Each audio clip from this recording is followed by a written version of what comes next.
Hey Candy Crew, welcome back to Cantohousewife. Today we're going to make crispy pork belly or 脆皮燒腩仔. This is always the star of the table when I was a kid. Every birthday, Chinese holiday, it's a must-have. That golden crispy skin, juicy layers of pork, nothing sets celebration more than this dish. The best part is this is an air fryer recipe, so you don't need a big oven to do the task. Will the air fryer or the multi-cooker with air fryer lid make better Siu Yuk? Let's find out. Here is the ingredient list.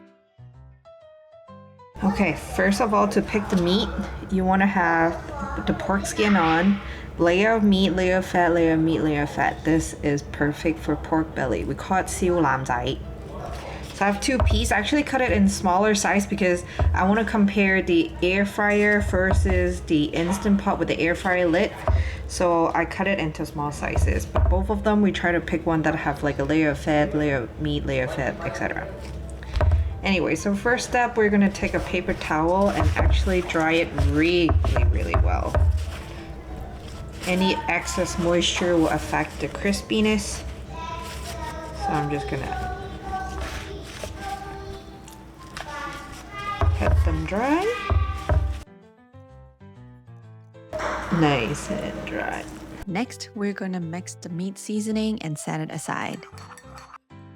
First, we're going to make a few deep cuts on the meat side of the pork belly, but make sure you don't cut through the skin. These cuts are important because they let all the seasoning soak deep into the meat while the skin stay intact so it can crisp up beautifully later. Next, we're gonna rub on some Shaoxing wine. It will help remove the strong porky smell and also make the marinade stick better onto the meat. Then, rub the seasoning mix into the meat and make sure you don't leave any crack. Flip the pork belly over and prick the skin all over. This will help it puff up and get crispier. Place the pork belly skin side up and fold the foil around the side to make a little tray. This can be tricky, but with practice, it's pretty easy to do. I like to fold the foil in until the wall is about the height of the pork belly, and then fold the corner in into a triangle like this. And I repeat it all around until I get a little tray like this.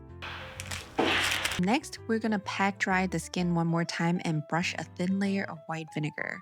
It will help dry out the skin even more so you can get that light blister texture. We're gonna let it sit uncovered in the fridge overnight or at least 8 hours. The next day, take it out, pat the skin dry one more time and brush on more vinegar.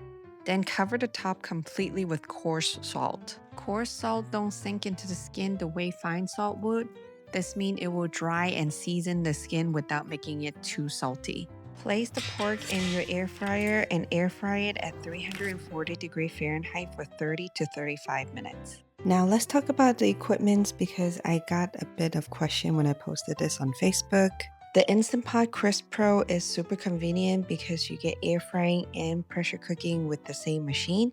But the basket is smaller, you cannot see the food while it's cooking, and it takes a little practice to line up the pin on the lid.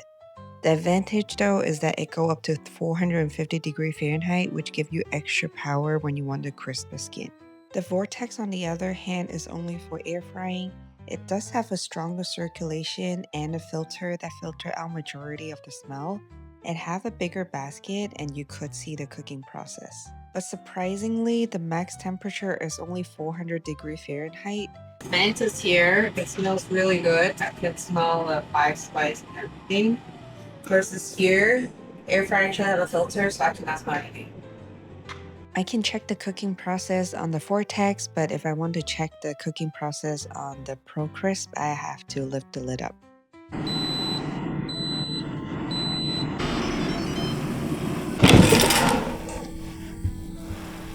Just to give you a side-by-side comparison, this is how they look after the first round of baking.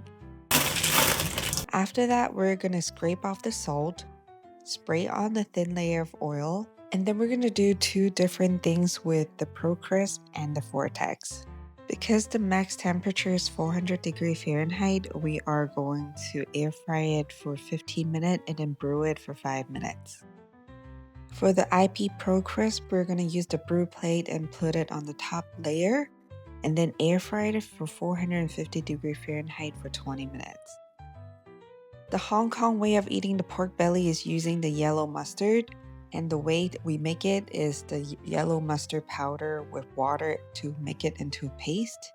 It is different from the yellow mustard that you get from the supermarket because they have vinegar flavor with turmeric and mustard seed, so it's much hotter and pure with the mustard.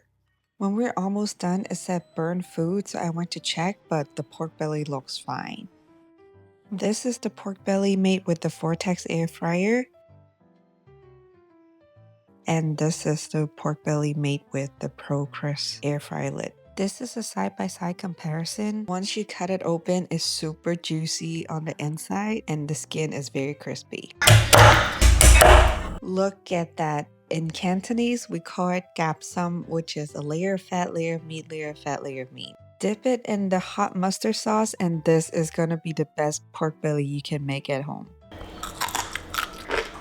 Personally, I like the one from the Pro Crisp with the air fry lid, but let me know in the comment which one you think is better.